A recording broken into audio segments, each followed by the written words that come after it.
എല്ലാവർക്കും എൻ്റെ പുതിയൊരു വീഡിയോയിലേക്ക് സ്വാഗതം. ഇപ്പോൾ ഞാനുള്ളത് തമിഴ്നാട്ടിലെ തൃശ്ശൂർപ്പള്ളിയിലാണ്.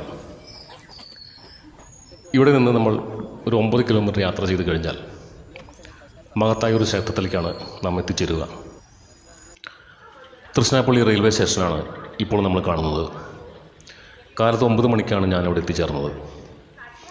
ഇവിടെ നിന്നാണ് എൻ്റെ യാത്ര ആരംഭിക്കുന്നത്.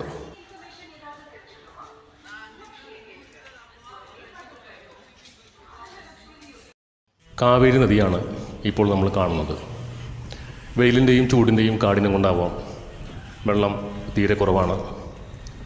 ഈ വഴിയിലൂടെ കുറേയധികം മുന്നോട്ട് പോയി വേണം നമ്മൾ ഈ ക്ഷേത്രത്തിലേക്ക് എത്തിച്ചേരാൻ.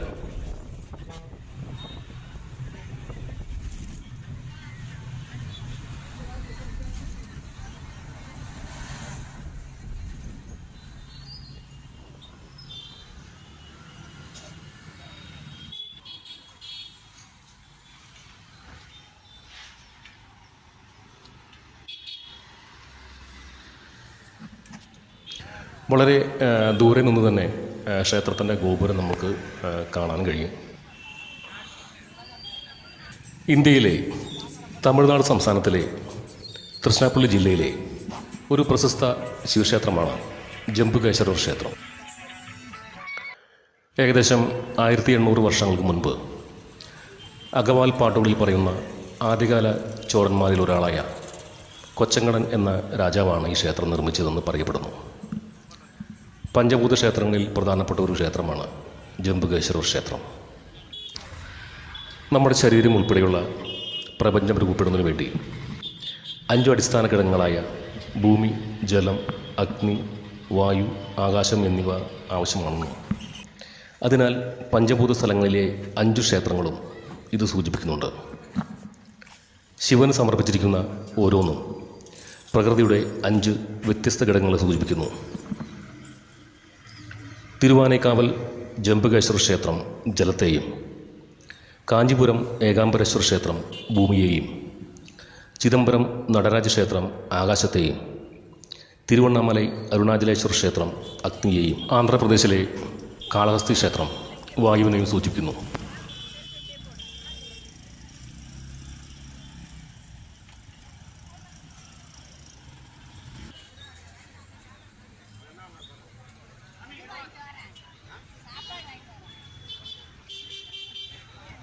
വലിയ ഗോപുരം കടന്ന് നമ്മൾ അകത്തേക്ക് പ്രവേശിച്ചു കഴിഞ്ഞാൽ കൊട്ടാര സമാനമായ കരിങ്കലിൽ തീർത്ത ആ നൂറ്റാണ്ടിലെ മഹാത്ഭുതങ്ങളാണ് നമുക്ക് നേരിൽ കാണാൻ കഴിയുക. മറ്റൊരു കാര്യം പറയാനുള്ളത്, മൊബൈൽ കൊണ്ടുപോകുന്നതും വീഡിയോ എടുക്കുന്നതും കർശനമായി നിരോധിച്ചിരിക്കുകയാണ്. നമ്മുടെ കയ്യിലുള്ള മൊബൈൽ ക്യാമറ എല്ലാം അവിടെ കൗണ്ടറിൽ കൊടുത്ത് ടോക്കൺ വാങ്ങിയിട്ട് വേണം നമ്മൾ അകത്തേക്ക് പ്രവേശിക്കാൻ. ഇന്ന് നാം കാണുന്ന ശിവൻ്റെ പഞ്ചഭൂതലിംഗ ക്ഷേത്രങ്ങളിൽ ജംബുകേശ്വരർ ക്ഷേത്രം ജലത്തെ പ്രതീകപ്പെടുത്തുന്നു. സ്ഥലപുരാണം അനുസരിച്ച് തൻ്റെ ഭക്തന് വേണ്ടി ശിവൻ തന്നെ ഒരു വാസ്തുശില്പിയുടെ രൂപത്തിൽ വന്ന് ക്ഷേത്രത്തിൻ്റെ നിർമ്മാണം പൂർത്തിയാക്കാൻ വേണ്ടി ദേവന്മാരെ വിദഗ്ധരായ നിർമ്മാതാക്കളാക്കി മാറ്റിയെന്നാണ് ഐതിഹ്യം. ഹൈന്ദവ ആചാരം അനുസരിച്ച് ഈ ശിവക്ഷേത്രം ജലത്തിൻ്റെ മൂലകത്തെ പ്രതിനിധീകരിക്കുന്നു. കാവേരി നദിയിൽ കുളിക്കുന്നതും ജംബുകേശ്വരനെ ആരാധിക്കുന്നതും വിശേഷ ഫലം നൽകുമെന്നാണ് വിശ്വാസം.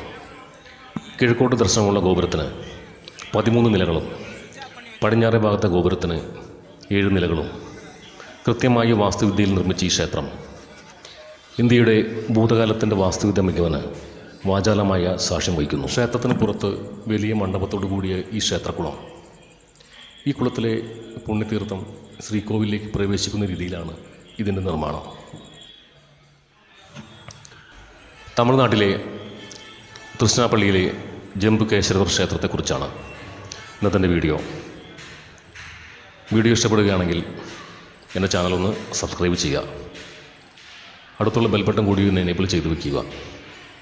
അതുപോലെ വീഡിയോ കാണുന്നവർ എല്ലാവരും തന്നെ ആ ലൈക്ക് ബട്ടൺ ഒന്ന് പ്രസ് ചെയ്യുക.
Power Call.